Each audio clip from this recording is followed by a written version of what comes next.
ఎలా ఉన్నారు అందరూ? బాగున్నారా? ఈ వీడియోలో మీకు నేను రౌండ్ షేప్ కచ్ వర్క్ ఎలా కుట్టాలో చూపిస్తాను. సో బేసిక్ స్టెప్ అన్నమాట ఇది. First square shape గీసుకోండి.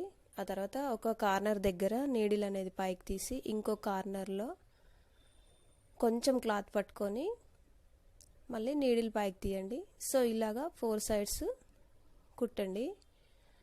మనకు రన్నింగ్ స్టిచ్ ఉంటుంది కదా, అలాగా చాలా కొంచెం అంటే కొంచెమే పట్టుకోవాలి క్లాత్, ఎక్కువ పట్టుకోకూడదు.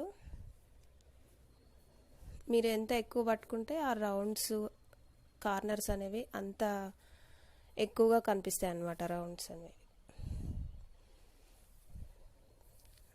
సో మీకు అర్థం కావాలని నేను ఇంకో కలర్ థ్రెడ్ తీసుకున్నాను. ఇక్కడ సేమ్ కలర్ థ్రెడ్తో కుట్టినా వచ్చేస్తుంది, పర్లేదు, అది మీ ఇష్టం ఇంకా. ఓకేనా? ఇప్పుడు ఎక్కడైతే మీరు నీడిల్ కిందకి దించారో అక్కడి నుంచి పైకి తీయండి.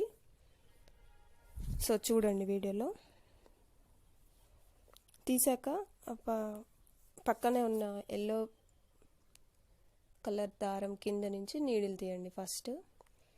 ఆ తర్వాత లెఫ్ట్లో ఉన్న మళ్ళీ ఎల్లో కలర్ థ్రెడ్ కింద నుంచి దానికి ఆపోజిట్లో ఉన్న ఇంకో ఎల్లో థ్రెడ్, ఆ రెండిటి కింద నుంచి నీడిల్ తీయండి. మళ్ళీ దానికి రైట్ సైడ్లో దారము గట్టిగా లాగితే అదిగో ముందరికి వచ్చేస్తుంది. అలాగా దారం గట్టిగా లాగొద్దు. చూడండి, ఎల్లోకి ఇంకో ఎల్లో ఎదురుగా ఉన్న ఎల్లో రెండిటి కింద నుంచి తీయాలి. ఆ పింక్ని మాత్రం వదిలేసేయండి ప్రస్తుతానికి.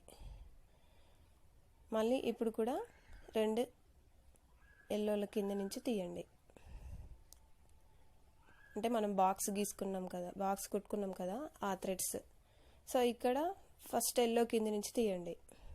3 సార్లు అయిపోయిన తర్వాత ఇది 4th స్టెప్ కదా, ఎల్లో కింద నుంచి తీసి ఫస్ట్ ఉన్న పింక్ వదిలేయండి. ఆ తర్వాత సెకండ్ ఉన్న పింక్ కింద నుంచి అండ్ ఇంకా ఆ పక్కనున్న ఇంకో ఎల్లో, ఆ రెండిటి కింద నుంచి తీయండి.